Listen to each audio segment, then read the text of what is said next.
the WBA interim light heavyweight fight from MGM National Harbor.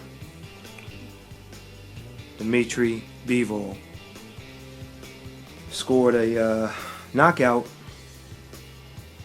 over a fourth round knockout over, or TKO if you want to put it that way, Samuel Clarkson. Now, before I talk about the fight card, I want to give a shout out to Mark Abrams, who represented not only Mark Abrams Public Relations, but represented Banner Promotions for this fight. Mark Abrams is a guy who I encourage everyone out there to, he's an up-and-coming name in boxing. He's going to be a household name if you don't know him already. I mean, the man is a journalist. I may be mistaken, but I may have seen him back in the day do some photography.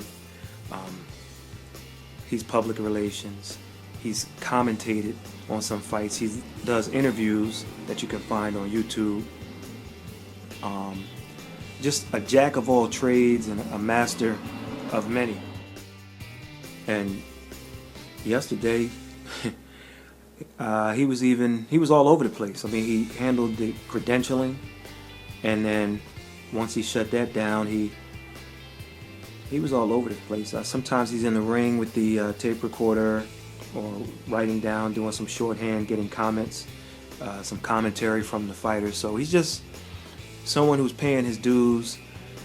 Saw him commentating a few times on Comcast in the Delaware Valley area. So keep an eye. That's a name you're going to know in the future. Mark Abrams, for sure. So the WBA World Interim Light Heavyweight fight. As I said, Dmitry Bivol took on Samuel Clarkson, and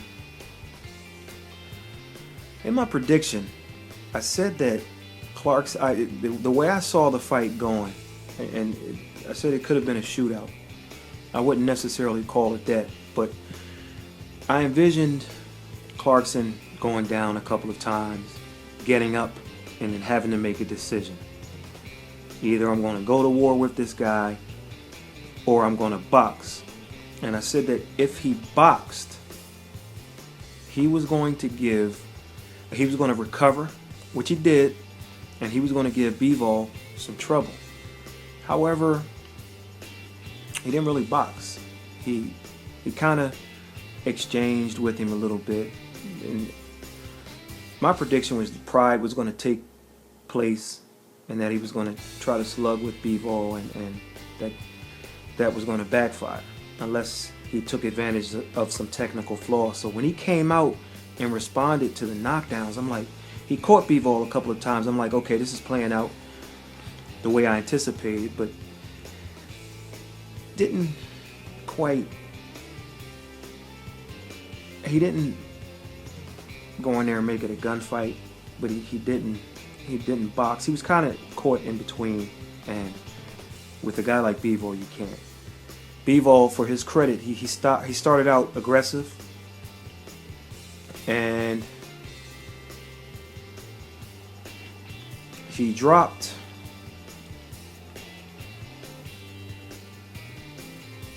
Clarkson with one of those Sergey Kovalev shots to the body, and he went down. Clarkson went down. It was definitely a body shot. It wasn't a bend my knees and put all my might behind it. It was more like the body shot that Kovalev came out and dropped Cedric Agnew with. And that Clarkson was in some pain. He got up and got dropped again. And I'm like, okay, this looks like it's going to be an early night. But Clarkson, he got out of the first round. Bivol then employed that, as I talked about in the pre-fight, he kind of gave you that patient aggression. I know that sounds like an oxymoron, but and he just broke Clarkson down, and then in the fourth he kind of threw a 1-2 almost and dropped Clarkson. Harvey Doc thought he saw, pretty much saw that Clarkson had enough, and he ended the fight. So, but he was breaking Clarkson down. I wish Clarkson would have just, now that I look at what transpired, I kind of wish Clarkson would have did the wild swinging and wide swinging, WILD and WIDE, that I anticipated. It's like, this is your shot, go ahead and go for it. And he started it and he caught him, but then I think that power, he felt the power even afterwards, after he decided to get off a little bit, and it was just too much for him to handle.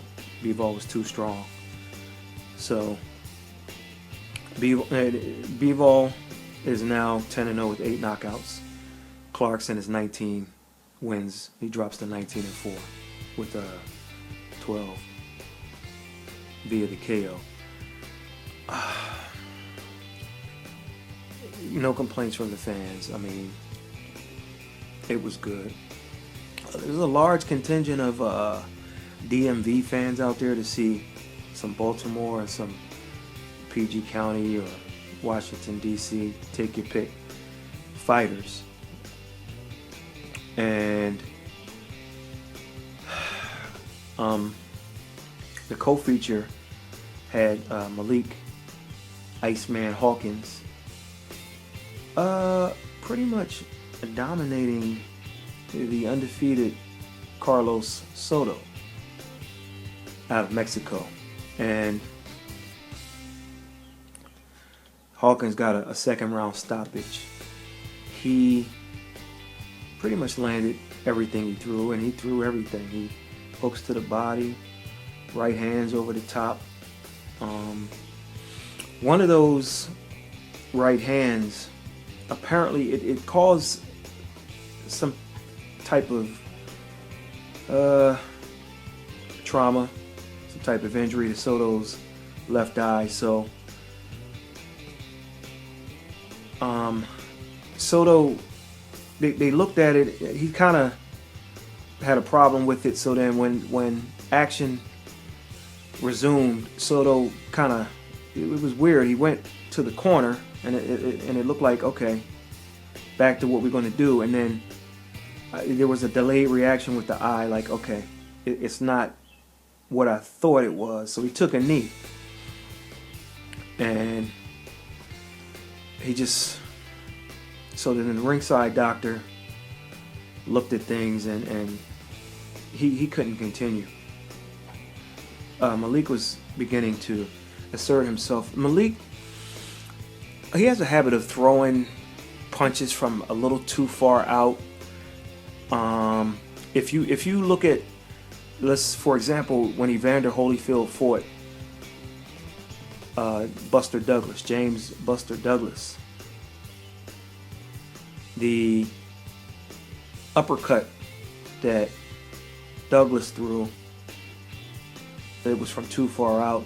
It kind of missed badly, and Holyfield countered him and knocked him out. MALIK has to be careful. I choose that uppercut especially. I think sometimes with MALIK, he doesn't get the proper distance for his punches. So it's something that he needs to pay attention to. In the range. This is what I'm trying to say. So it's just something to work on. I mean, he's 11-0, 8 knockouts. This guy didn't come to fight. I mean, it was apparent when he showed up 2.25 pounds or so overweight, and I'm not sure he even tried to make weight after that. So, but on record, so those first loss. So it's 13 wins, 1 loss, 2 draws, 7 knockouts, and I think this was his first or second time in the States. So, maybe you need to look at the competition that he fought prior to this. But this is what Shobox is about. 2 undefeated guys from maybe different parts of the country who get together, and we're going to see who's going to move from prospect to contender. So Hawkins passed the test. It's not his fault with anything Sosa did, but I like to see Hawkins work on distance and understanding the range that he's in when he throws his punches. The opening bout is especially what Shobox was created for. You had 2 undefeateds. You had from Baltimore, Glenn Dezurn fought Leroy Davila out of East Windsor, New Jersey. So this was a super bantamweight matchup, 8 rounds, and Dezurn won an 8-round unanimous decision in a fight that all 3 judges scored 78-74 for Dezurn. I thought it was a little bit closer, to be honest. Very entertaining fight. I mean, if you turned to Showtime saying I may or may not stay up to watch some boxing, and this was the opening bout,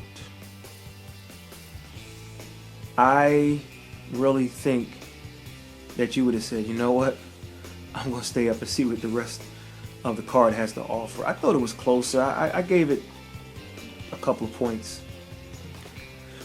to Dezurn, like a 77-75 score. I believe that's what my card read. And just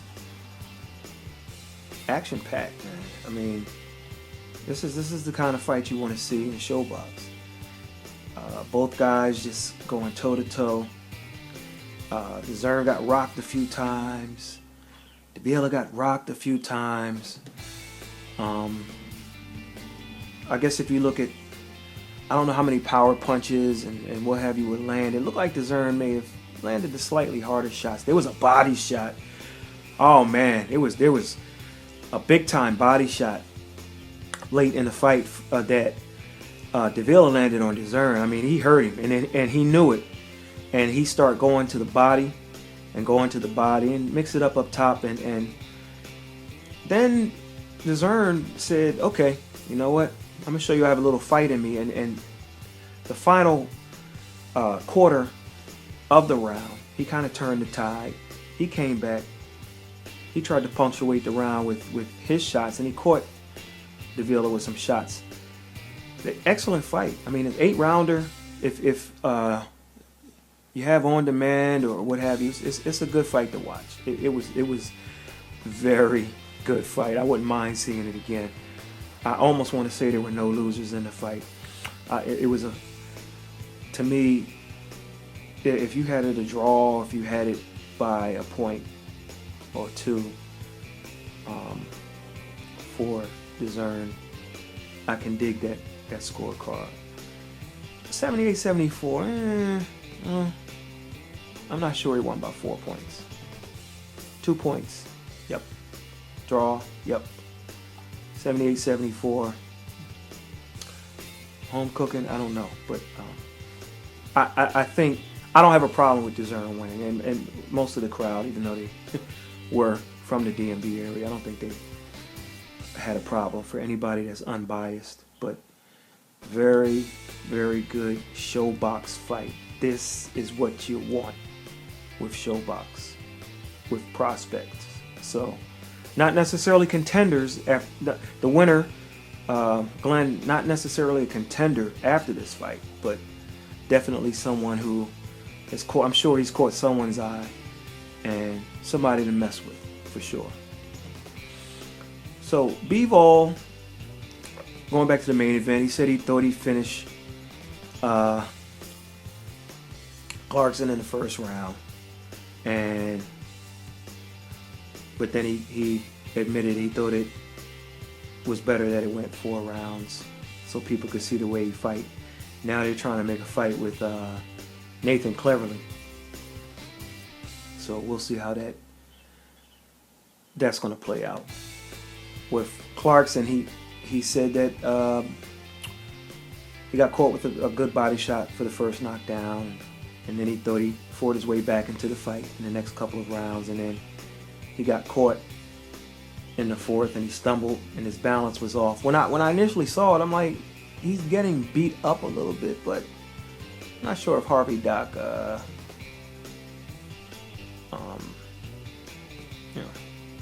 if it would have went a little longer, I wouldn't have complained, but at the same time, I think it may have been worse for Clarkson. So,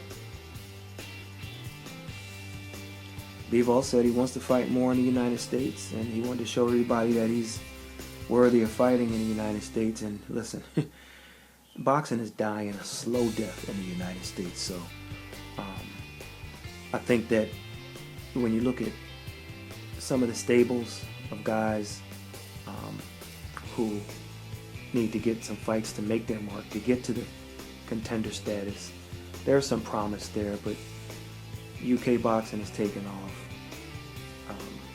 Boxing in Mexico is better than people think. If you watch some of the stations, some of the Hispanic stations, there's a fight actually on tonight with Sully Barrera on the HBO Latino channel. So that's something that people can watch, and the fights are good. People always, well, I can't understand. It's like, well, you know what? When you always complain about a fighter losing, you say, well, watch it again and turn the volume down so you'll hear the commentators. So take your own advice. Some other undercard action.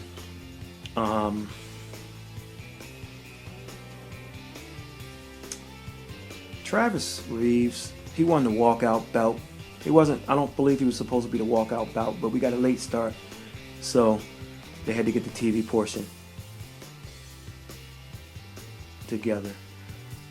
Travis, he did what he had to do against a tough opponent. The fight went the distance. Travis got some work in, and he has a version, sort of similar to this interim belt that Bivol defended. He has a version of a belt that he's going to go fight for in Australia. With Travis, I like to see him work on the jab again. His mechanics, he kind of leans to the side when he throws his jab and puts him in a line of fire. And as he steps up, it's something that they're going to have to tweak.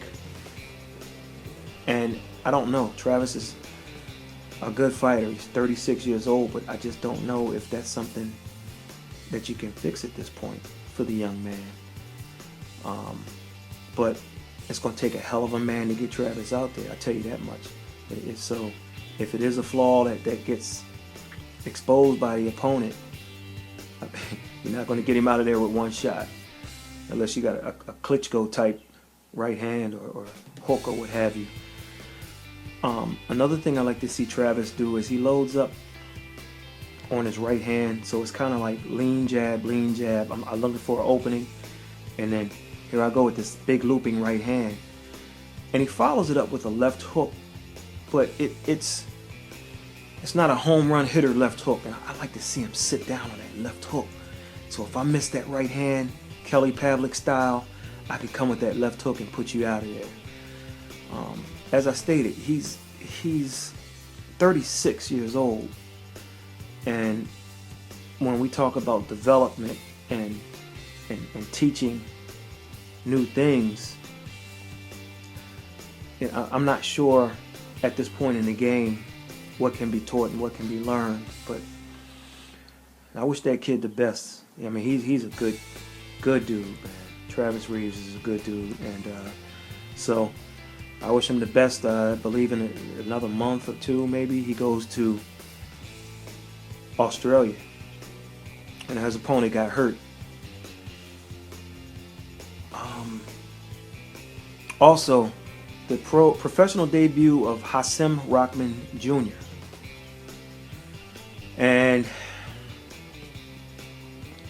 he fought Ralph Alexander, and Alexander came out and he was game. And I'm like, okay, this guy he's not, the way he's fighting, it's like, okay, we have to see what Hasim is made of. I haven't seen him fight. And he, so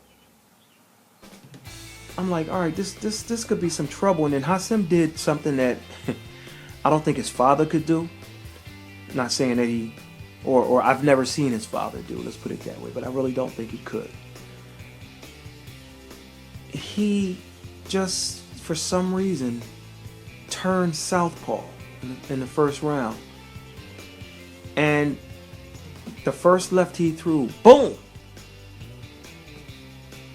Another shot, boom! And down goes Alexander, and that was it. It was like a minute or so into I think it was less than a minute. I think it was like 40 seconds, 45 seconds, something like that, of round one. But it was a shock to see a young man making his pro debut and just saying, okay, I see something already that's either not working for me, or I see something that's not working for Alexander. So let me switch up. And he switched up southpaw and he did it. I wish maybe somebody Facebooked it live, because I saw a lot of mobile phones, but I was impressed with that. So his father was in the corner, Hasim Rahman, former heavyweight champion, and so we'll see. He's one to keep an eye on. He also has Sharif Rahman, who made his pro debut, was it last year or a year before? But I believe it was, let's call it was it last year? I believe it was 2016 or late 2015. Can't quite remember. But it was a good night of fights. The crowd wasn't as heavy as last week's Lomachenko fight, but it was still a packed house. Not a sellout. Shout out to Shabazz Brothers. Shout out to Nikila Taylor. Got a lot of interviews and photos. Shabazz. Shout out to Juan Lomax, Mouse, and Paul Paparazzi Jones was in the house. Robert Uzel was in the house. The architect. He don't like that, but that's who he is. Gary Russell Jr. was in the house. John Russell, my man, DC's own, Fight Hype. John Russell was in the house. So, once again, shout out to Banner Promotions, to Mark Abrams. I appreciate everything you do. Stay on your grind, and I'm gonna still try to get that elusive interview with Amir Mansour. He called me back. I called him back. We played tag, and then he said his phone was dying each time he was trying to call or something like that. So I'm gonna try to get him. I think I got something coming up with Robert Easter Jr. Wouldn't mind doing the Easter Bunny. Wouldn't mind doing something with him on Easter of all days. So I don't know. I'm gonna get some questions for him. Adrian Broner might make a cameo on that interview. So do a little telephone interview action. And got a kid from Tennessee I'm going to interview, up and comer.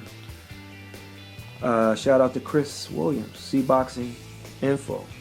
Anyone in the North Carolina area, the Durham, North Carolina area, there's an April 27th card down there you don't want to miss. A lot of good fights. Next week I'll do I might even do it as early as tomorrow, Easter Sunday. The Chavez Jr. and the Saul Canelo Alvarez prediction, which is a little overdue. And that's it. I know we got Terrence Crawford coming up. We got in May Gary Russell Jr. Different locations, same night. Got to figure out which one I'm going to. Try to send my colleague to the other one. And also, what do we got? Next week is Berto versus Porter. Be in Brooklyn for that. And that's the 22nd. And the 29th is, I can't remember who the 29th is. Oh boy, who's the 29th? Somebody's gonna be mad at me. But either way, make sure you subscribe to our YouTube channel. We definitely want subscriptions. It's absolutely free. We don't ask for any PayPal donations or anything like that. Follow us on Twitter at The Fight Journal. And check out the website, thefightjournal.com. We put a lot of content. We write stories and press releases, transcripts of interviews and stuff like that. We put that on the website so if you don't hear a video, no, we're not quite Boxing Scene, we're not Ring TV, we're not Boxing 247, but we're growing. We're gonna get there. So make sure you check that out. Type your email address in and we'll send you all of our content. And then every video we do, well, 95% of the videos we do will go on the website anyway and on Twitter. So check us out and we catch you in the next one.